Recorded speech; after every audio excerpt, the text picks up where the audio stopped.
সর্বনাশ, পায়ের আওয়াজ। মনে হয় কেউ এই দিকেই আসছে। আমি তাড়াতাড়ি এই ষাঁড়টার মধ্যে ঢুকে যাই। এই কথা বলে ডাইনি ষাঁড়ের মধ্যে ঢুকে যায়। কই গো, আজ তোমার ফিরতে এত দেরি হলো কেন?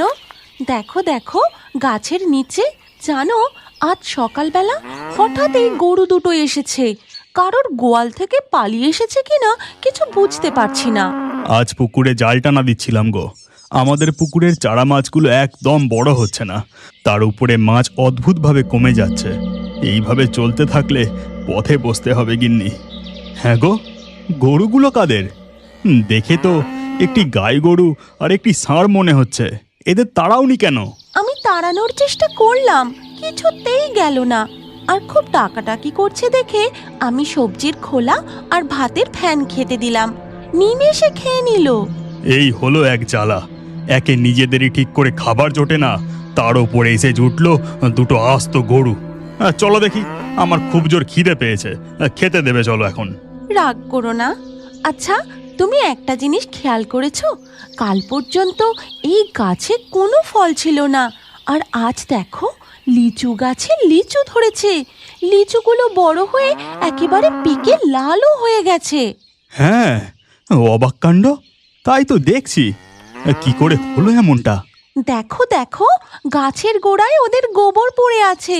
আমার মনে হয় ওই গোবরের ক্ষমতাতেই এমনটা হয়েছে। ধুর, যত সব আজগুবি কথা। চলো তো, আমাকে খেতে দেবে চলো।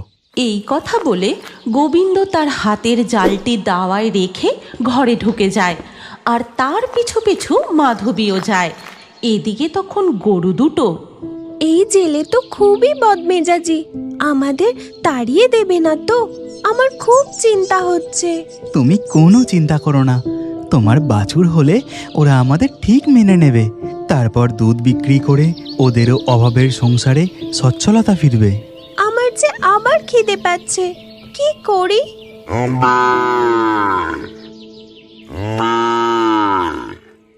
ওহো, শান্তিতে একটু খেতে বসলাম, আর এই গরুটা মা মা করে ডেকেই চলেছে। কান একেবারে ঝালাফালা করে দিল। আহা, তুমি এত রাগ করো না তো। মনে হয় গরুটার খিদে পেয়েছে। দেখে মনে হচ্ছিল ও গর্ভবতী, কিন্তু ঘরে যে কোনো খাবারও নেই। শোনো না গো, তুমি খেয়ে দে কটা ঘাস কেটে এনে দাও না। এই হয়েছে জ্বালা।